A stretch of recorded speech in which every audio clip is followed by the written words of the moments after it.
চাহিদা পূর্ণ করা, এটা নেই মুমিনের সফলতা। 500 টাকা নিয়ে কেউ বাজারে গেছে, তার চাহিদা পূর্ণ হয়ে গেছে। অনেকে 30,000 টাকা বাজারে নিয়ে গিয়ে মাছও কিনালে 28,000 টাকা, আরো তো জাত লইছে ছোটা। তো চাহিদা পূর্ণ করা, এটা নেই মুমিনের সফলতা। কথা বুঝলেন না? চাহিদা পূর্ণ করা।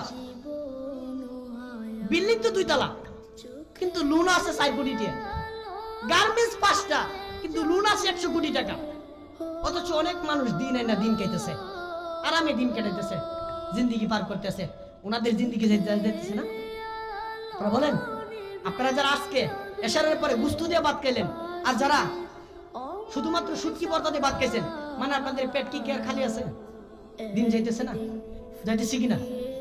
তো তাইলে দুনিয়া বুক করেন, অসুবিধা নাই তো।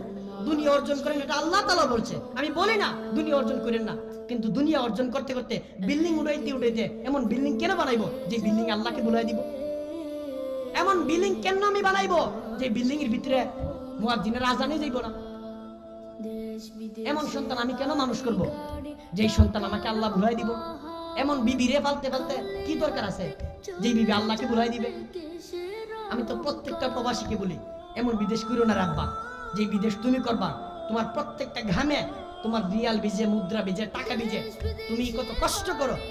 কত ছেলে আমারে কল দিয়ে বলে, আজকেও একটা ছেলে কল দিছে, বাহিরে থাকে, নাম আমজাদ হুসাইন, আমার বলছে কত কান্নাকাটি করতেছে, হুজুর কত কষ্ট করে আমরা টাকা উপার্জন করি।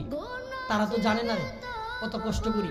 30,000 টাকা উপার্জন করলে মা বাইতে বলে, যাব্বা কিস্তি তো 40,000 টাকা, 10,000 টাকা অন্য কারো কাছ থেকে হাওলাত দেই। হুজুর বিশ্বাস করেন, একটা টাকা পর্যন্ত আমরা রাখি না। আমরা যে 1 মাস কেমনে চলবে এটা একটা টাকাও রাখি না, বরং 10,000 টাকা আর হাওলাতেই না কিস্তি চালাই দিতেছে। আপনারা বলেন, কিস্তি যাদের নাই হেদের কি দুনিয়া চলতেছে না? আমার তো কিস্তি নাই, আমার গরু, আমার ফ্যামিলির কিস্তি নাই, তার মানে আমরা ক্ষুধার্ত থাকতে আছি। আপনারা বলেন আমি ক্ষুধার্ত? আলহামদুলিল্লাহ, আমি তো ভালো খাইতেছি, আলহামদুলিল্লাহ। তাইলে